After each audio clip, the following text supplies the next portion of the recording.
రంజన్ అనే అతను ఒక టీవీ కొన్నాడు. టీవీ ఎంత కొన్నాడు?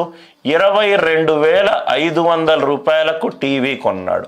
22,500 రూపాయలకు టీవీ కొన్నాడు. దాని కొన్న తర్వాత షాపు నుంచి ఇంటికి టీవీ తీసుకురావడానికి 800 రూపాయలు ట్రాన్స్పోర్టేషన్ ఛార్జ్ ఇచ్చాడు. 22,500 రూపీస్కి టీవీ కొన్నాడు. టీవీని షాప్ నుంచి ఇంటికి తీసుకురావడానికి 800 రూపాయలు ఖర్చు అయింది. మళ్ళీ టీవీని ఓపెన్ చేసి ఇన్స్టలేషన్ చేయడానికి 1000 రూపాయలు ఖర్చు అయింది. అంటే అతను మొత్తము ఈ టీవీ మీద పెట్టిన మొత్తం ఖర్చు ఎంత? కొన్నదేమో 22,500, కొన్నదేమో 22,500, ఇదేమో 800, ఇదేమో 1000. 1000 ప్లస్ 800, 1800 అవుతే ఇది ఎంత అవుతుంది సార్? 24,300 అవుతుంది. 24,300 ఇది కాస్ట్ ప్రైస్. అంటే మొత్తము ఆ టీవీ మీద అతను ఖర్చు పెట్టింది 24,300. దాని మీద అతనికి ఎంత వచ్చింది లాభము? 20%. అంటే 100 రూపాయలకు ఒక వస్తువుని కొంటే దాని మీద లాభము 20. అంటే ఎంతకు అమ్ముతున్నాడు? 120కి అమ్ముతున్నాడు. 2 3s are 6. Answer unit digit ఎంత ఉండాలి? 6 ఉండాలి. ఆన్సర్ యూనిట్ డిజిట్ ఎంత ఉండాలి? 6 ఉండాలి. ఒకటే ఒక ఆప్షన్లో యూనిట్ డిజిట్ 6 ఉంది. ఒకటే ఒక ఆప్షన్లో యూనిట్ డిజిట్ 6 ఉంది. మొత్తం అతను టీవీని షాపు నుంచి కొని ఇంటి దగ్గర పెట్టి వాల్ మీద ఇన్స్టాల్ చేయడానికి మొత్తం ఆయనకు ఖర్చు ఎంత వచ్చింది? 24,300. ఇదేమో కొన్న ధర. అదే కొన్న ధర 100 అవుతే దాని మీద లాభము 20. అంటే అమ్మిన ధర ఎంత అవుతుంది? 120 అవుతుంది. ఇక్కడ యూనిట్ డిజిట్ ఎంత? 3. ఇక్కడ యూనిట్ డిజిట్ ఎంత? 2. 3 2 ఎంత? 6. ఆన్సర్ మోస్ట్ యూనిట్ డిజిట్ ఎంత ఉండాలి? 6. ఇక్కడ 2000 చూడొచ్చు sir. Most non zero digit. Most non zero digit ఎంత సార్? 6. ఇంకో కాన్సెప్ట్ ఏంటంటే డిజిటల్ సమ్ కూడా చూడొచ్చు. డిజిటల్ సమ్ కూడా చూడండి. 24,300. 24,300 దాని డిజిటల్ సమ్ ఎంత? 2 + 4 6. 6 + 3 ఎంత? 9. 9 into any number. 9 into any number. Digital sum ఎంత? 9. ఆన్సర్లో డిజిటల్ సమ్ 9 ఏముంది? ఇది 8 + 1 9, ఇది 2, ఇది కాదు. 5 + 1 6, 8 9 17, ఇది కాదు. సో కాబట్టి digital sum 9.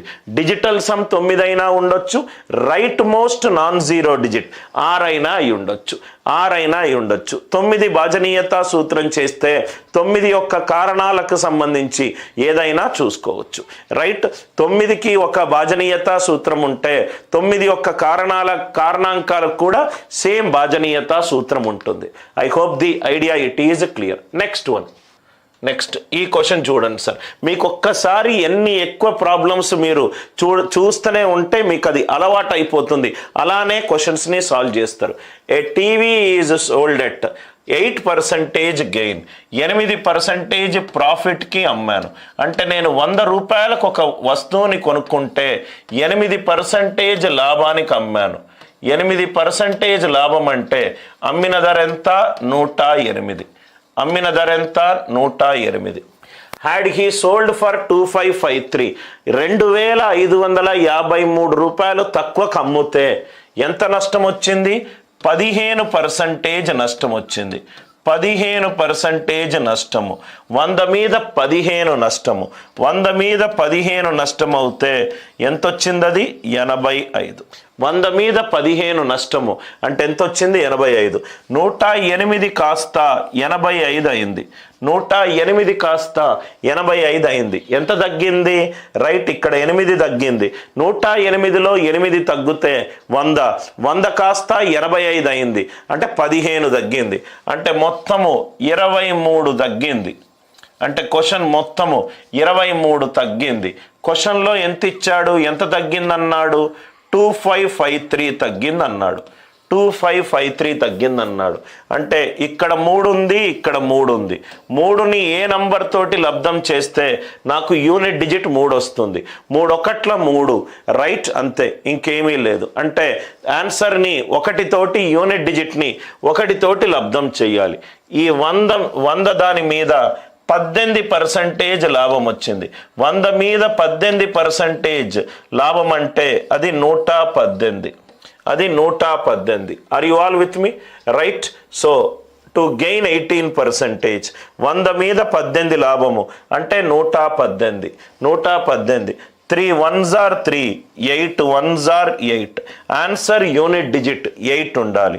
Answer unit digit 8 ఉండాలి.